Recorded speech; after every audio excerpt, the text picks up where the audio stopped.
Dans le projet Crafting for Change, on va faire travailler ensemble des étudiants en design et des artisans. Je voulais vraiment créer un dialogue entre le design et l'artisanat pour montrer comment le design peut être un vecteur de développement de l'artisanat. Souvent, certaines personnes pensent que l'artisanat, c'est quelque chose de ringard ou folklorique, quelque chose que les touristes achètent. Et en fait, il y a bien plus que ça. L'artisanat est porteur de connaissances et de savoir-faire. Et en fait, dans le projet, ce qu'on veut faire, c'est que le design va aider à rendre plus attractif l'artisanat. Et ceci va lui permettre d'être plus adapté au marché et de pouvoir mieux se vendre. Crafting for Change va se dérouler à la fois en France et en Argentine.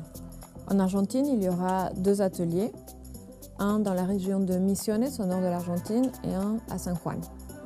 En Argentine, on va travailler avec l'Université nationale de Misiones, les étudiants en design de cette université, certains professeurs du Centre de recherche pour le design CEPRODIL et une communauté d'artisans vanille. Ça sera un des ateliers. Le deuxième atelier, ça sera l'Université nationale de Misiones avec ses étudiants en design et une communauté d'artisans qui sont spécialistes du feutre. En France, on va travailler avec des artisans qu'on aura recrutés parmi les communautés de migrants, de sans-papiers ou de réfugiés qu'il y a dans la ville de Paris. Et on va travailler avec des étudiants de design de l'Université Paris 1 Panthéon-Sorbonne.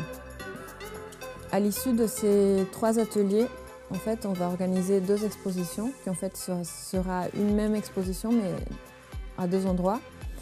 Après l'exposition, il y aura aussi une vente aux enchères de tous les produits qui auront été fabriqués et tout l'argent récolté ira aux artisans qui auront participé de ce projet. Bien sûr, c'est évident, je ne pouvais pas aboutir ce grand projet toute seule.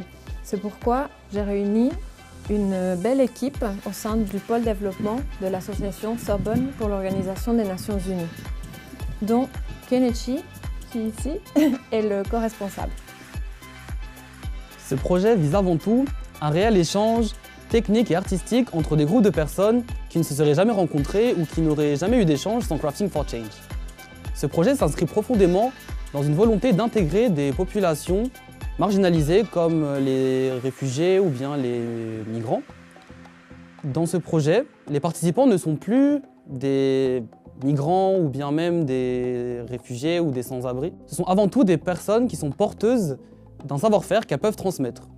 À travers les expositions, nous souhaiterions donner une visibilité positive à ces populations pour montrer que leur savoir-faire vaut la peine d'être mis en valeur.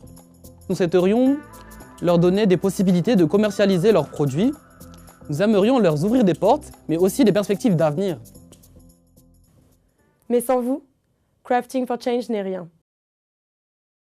Suivez-nous sur Facebook, Twitter et Instagram.